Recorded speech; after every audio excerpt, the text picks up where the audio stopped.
Sandy. Amy, episode 2. Episode 2, season 5. Happy podcast day. Happy podcast day. We're going from light to a little deeper.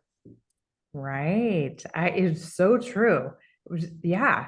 Did you do any reading on this? Because today we're talking about artificial intelligence. And I'm just going to say that since I've been paying attention and knowing we were talking about it, the conversations are everywhere. Right. It's like, yes. So what about you? Are you seeing a lot?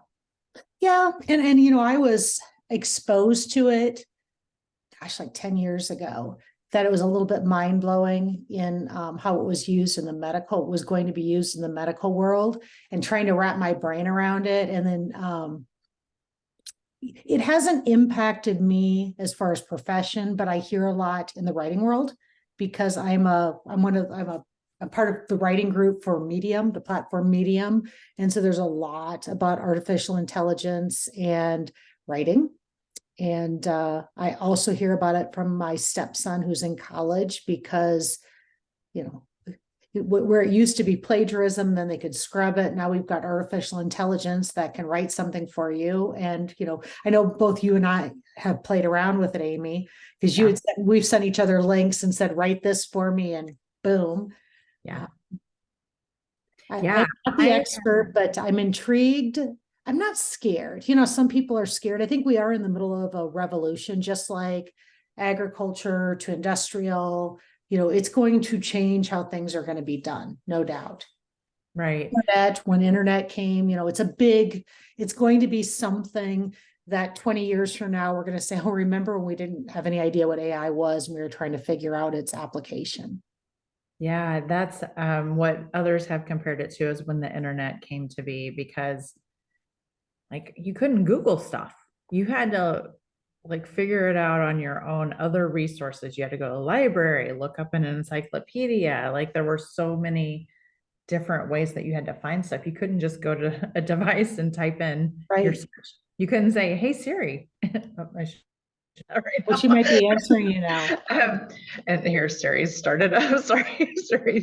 Hello, Siri. Welcome to the podcast. So anyway, I used it. I'm working on the Gratitude Summit again in Omaha. And one of the things that we're working on are some journal prompts. And so I was like, oh my gosh, I need 3 different sets. I need 6 separate sets of journal prompts, 30 each. So 6 times 30 is what, 180? I need 180 journal prompts. And so I went to AI and I was like, okay, this is what I need. This is the audience. This is what it's for. I need journal prompts about that. I need 30 journal prompts about this. And I'm telling you what, when I got the list, I was like, this is beautiful. And then I did it a few other times. So they were asking questions the first time. And then the second time, or a few in, they started giving phrases like, I am da da da da da. And instead of what, whatever. Instead of a question, it was a statement.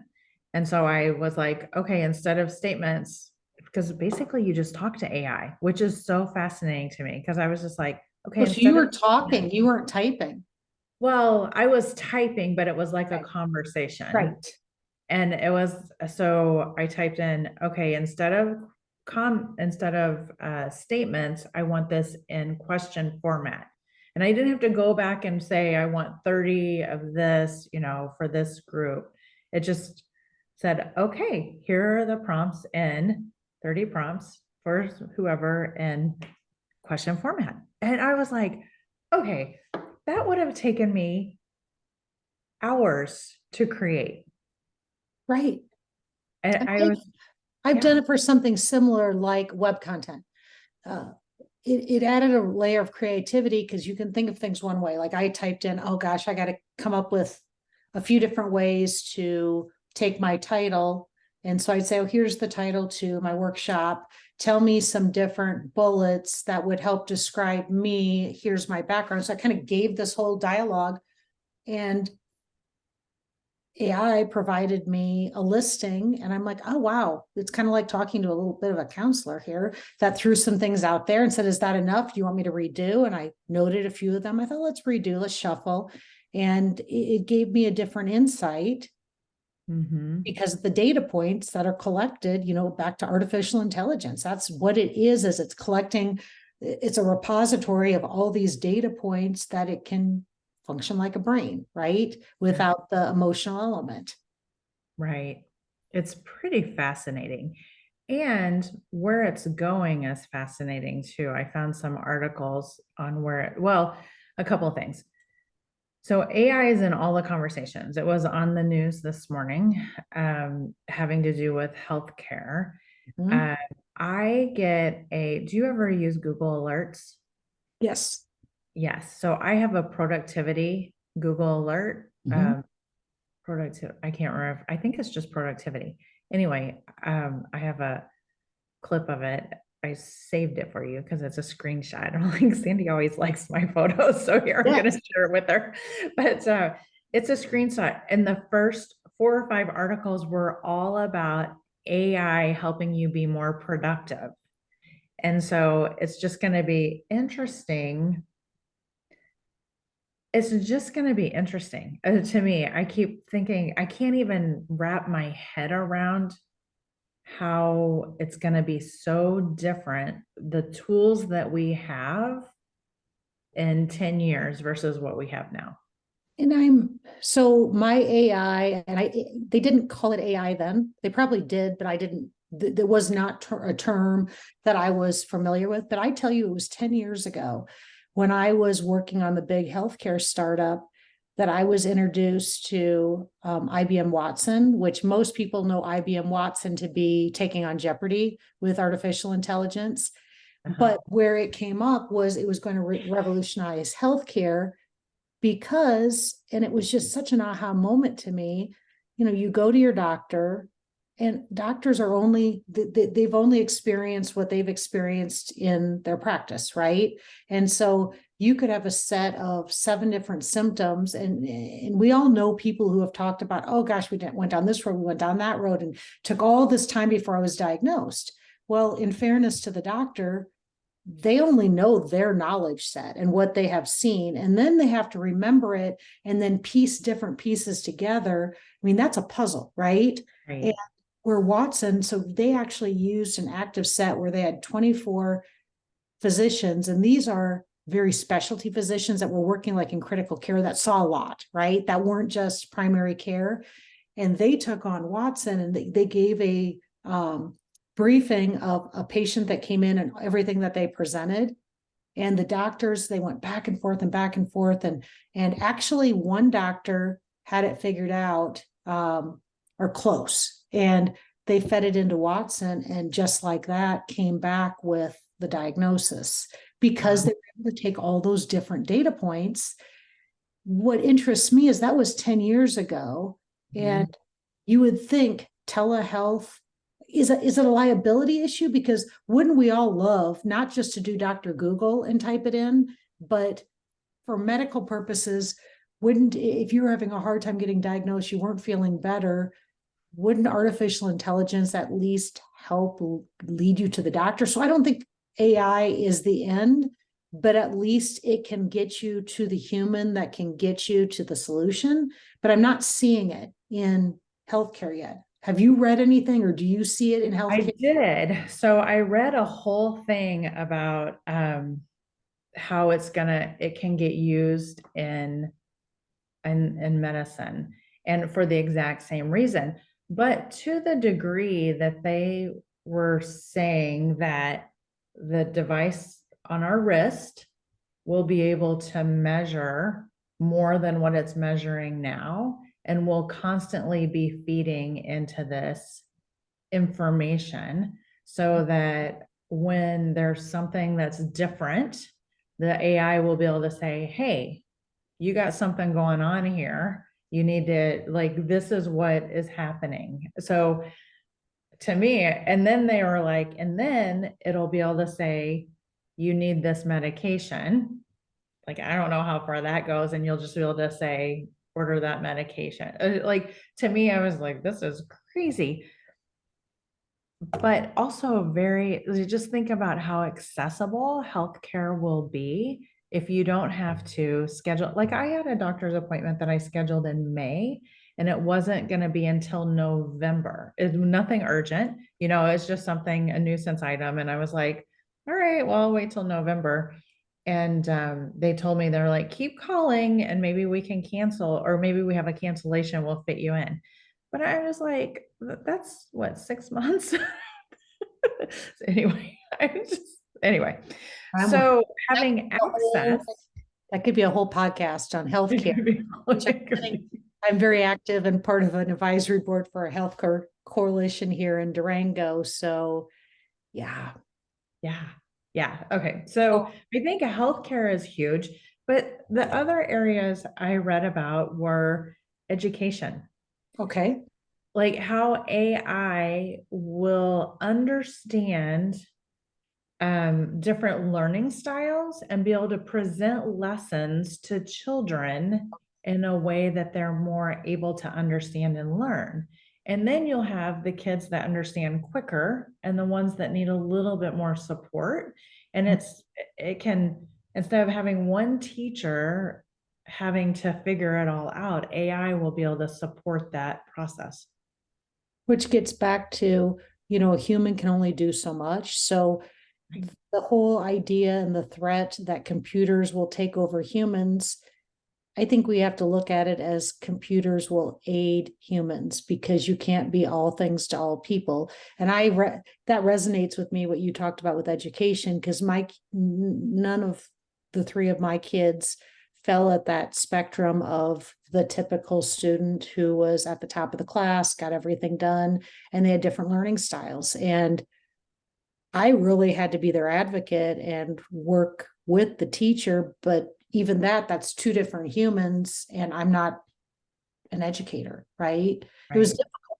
It was very difficult. So that's exciting. I know. That's what I thought. I thought it made it more accessible, exciting. Okay, here's another area that they mentioned was finance. Okay. Having AI in finance, determining the optimal approach to handle funds. So they're able, because right now a lot of people were relying on financial planners to help us know what's out there, know where we should be, how we should be balancing things. And anyway, that's another one. Very interesting. All right, here's another: military and cybersecurity. So do you do CLEAR? I do not. What is CLEAR? It's at airports. Oh, it's like a TSA. I've seen the signs. How is it? They scan your eyes. Oh, cool. Okay. Well, I don't know. Is it cool? I mean, it's cool because I see Tom Cruise do it, Mission Impossible. So it's kind of super cool, right? Yeah. So to that, I don't know if this is AI or not, but Madison Square Garden, when we were there in March for March Madness for a basketball tournament, for the Big East, that's what it was. I was like, what tournament was that? That was the Big East conference. And MSG Madison Square Garden has signs up as you're walking in saying that they're scanning your eyes for pupil recognition or identification. And so is that something that if they have my eyeballs in a database because they're scanning them, did I at one point give my approval to where are they getting my identity from? What's the platform? And is there any, this is where the scary things come in. How does somebody have the scan of my eyeballs, right? What are they doing with it? Right. Safety, fine. I'm not going to hijack an airplane. I'm going to be very good at Madison Square Garden, but the fear in AI is where does it go from here? So if they have my eyeballs and if they're tracking me, what else who are they? How do they identify with me? What are they doing with it?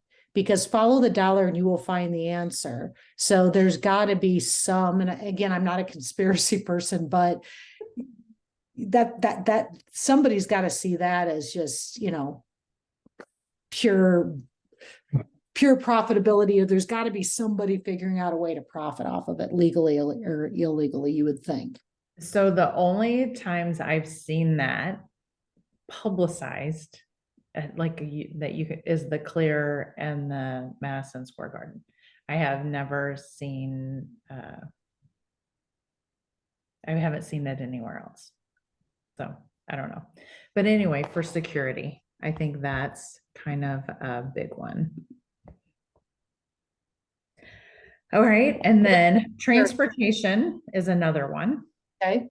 The self-driving autonomous vehicles, which we know that's been out there, but having some bumps but it's, deliveries, things like that.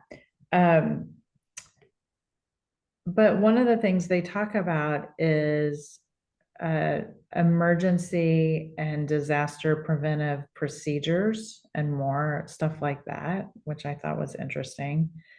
Okay, so here's one that's scary to me. And I've been talking with some ad people about this and just kind of, or heard them talking about it. I didn't dig in too much. Advertising. Okay, so how are they using it in advertising? Yeah.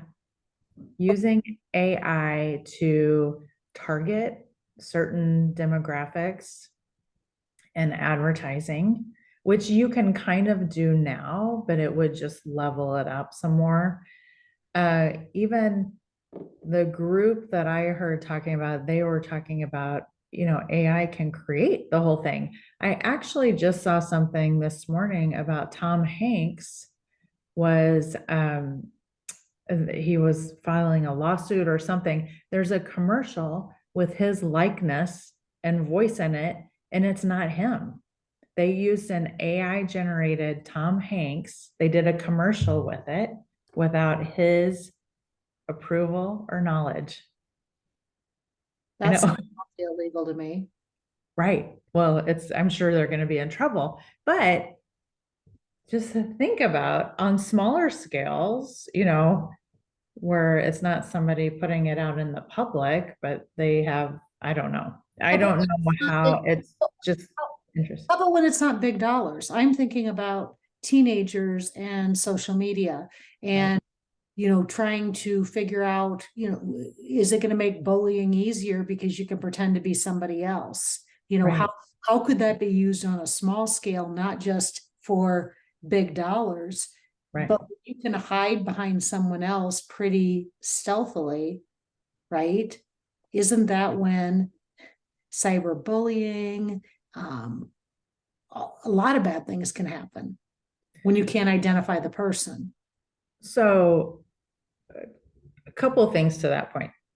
Yes, it's very scary because the photos that we generated through AI, you could do that with someone else's face doing something that they weren't supposed to be doing and very easily be putting it out there, because you can do it with photos, video, you can do all sorts of things. I have seen on LinkedIn different people that have posted saying, do you think this is me?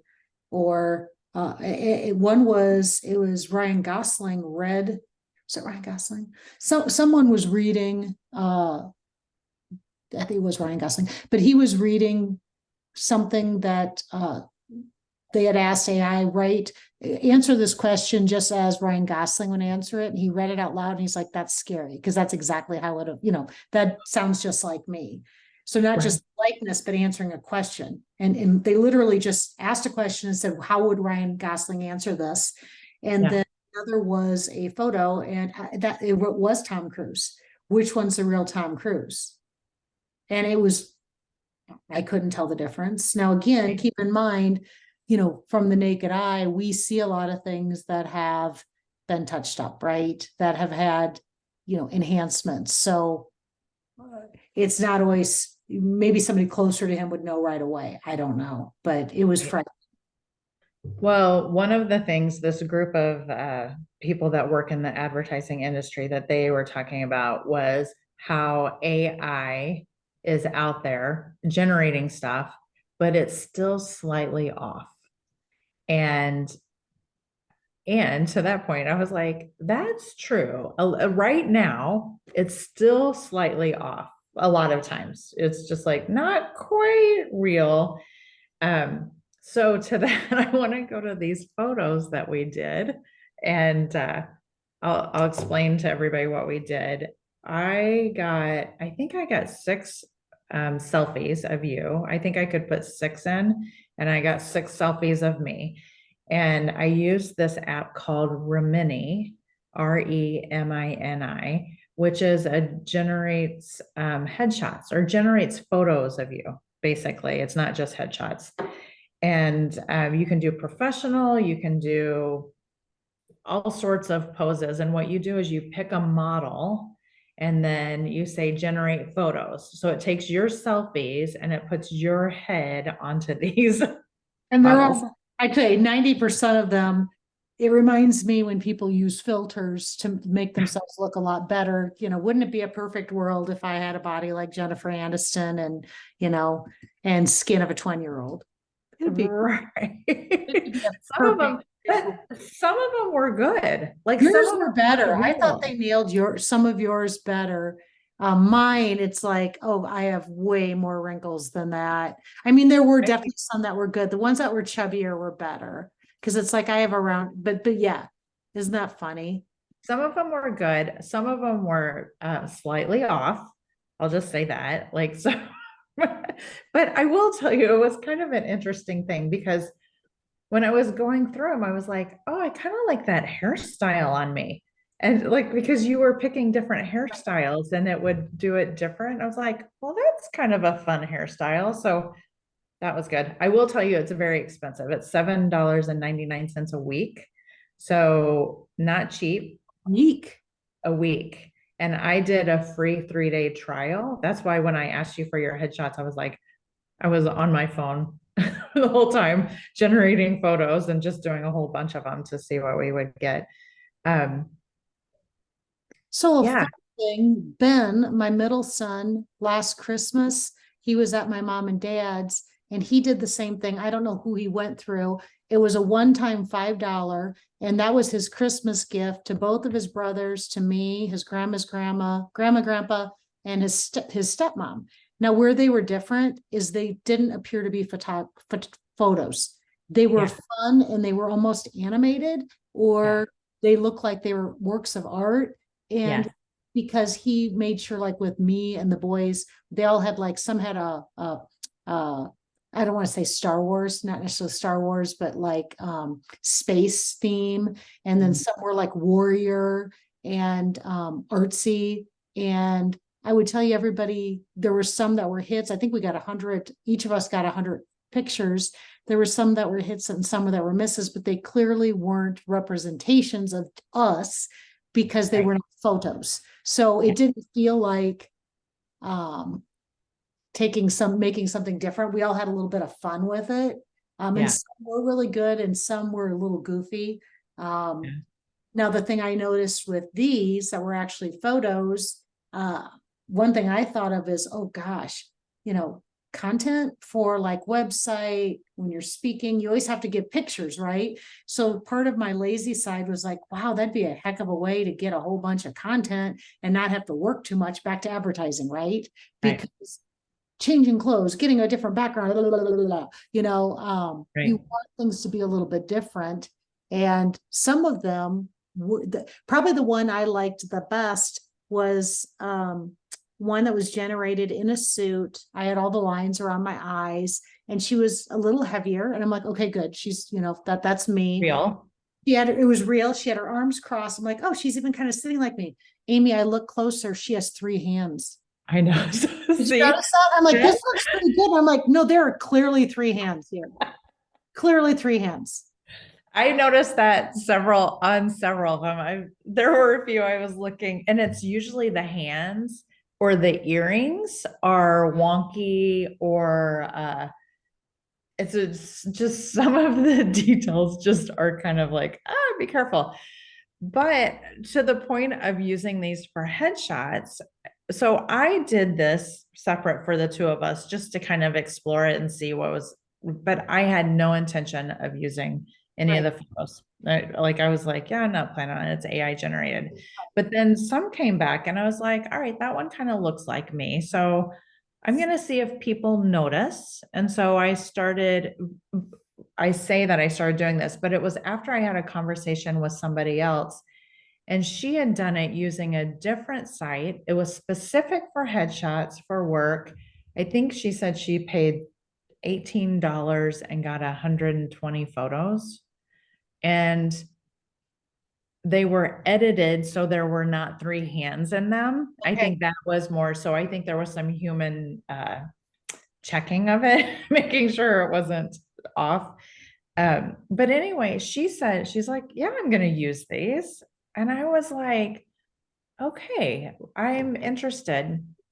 So I started looking up, I'm like, what's the best way to approach this? Because my eyes seeing things and what I think I look like Right.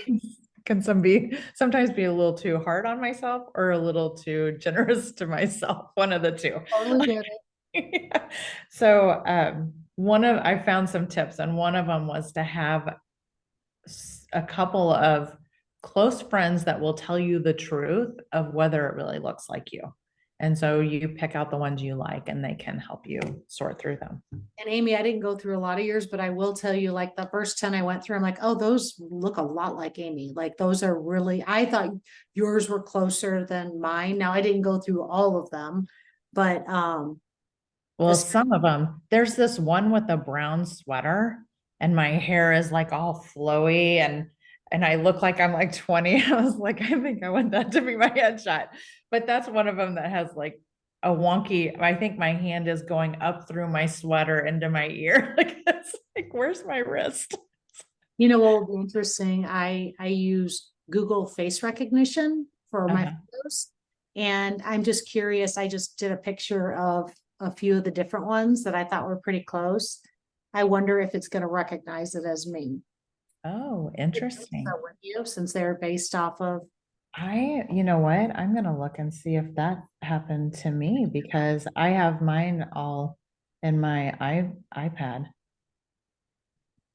That's what an interesting idea. I'm just gonna click on real quick and see if they're in here. They're in here. It identifies it at me, even those It pretty did ones with identify the you. brown sweaters.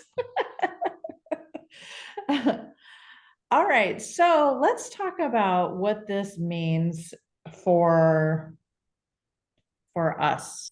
Like just because we've talked about what it is out there, but what's it mean? Because I will tell you these headshot photos, I was telling someone else that I was going to use a few of them and she got really upset and was really just adamant that we shouldn't be using any of that. So I'm going to be devil's advocate to that. And we are talking about, this is great for our podcast name. You're real, you're ideal.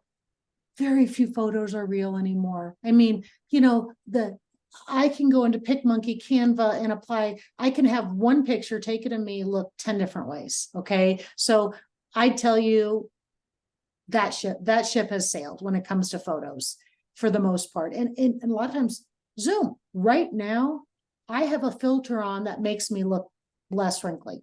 Honest to God. My mom wants to know where that setting is because she got I am sitting here. Where is that setting? to go to your desktop. I was goofing around one day and you can actually turn on different filters onto your Zoom. I swore it was in Zoom. My mom can't find it. I'm going to look when I go there. But my point in all this is by saying what's real, what's authentic, what's not in photos, it's based off of your picture. Now the body shots, that's, if you're going to say, if it's a headshot, because the headshots come from, and if your point, Amy, on having somebody, say, do these look close?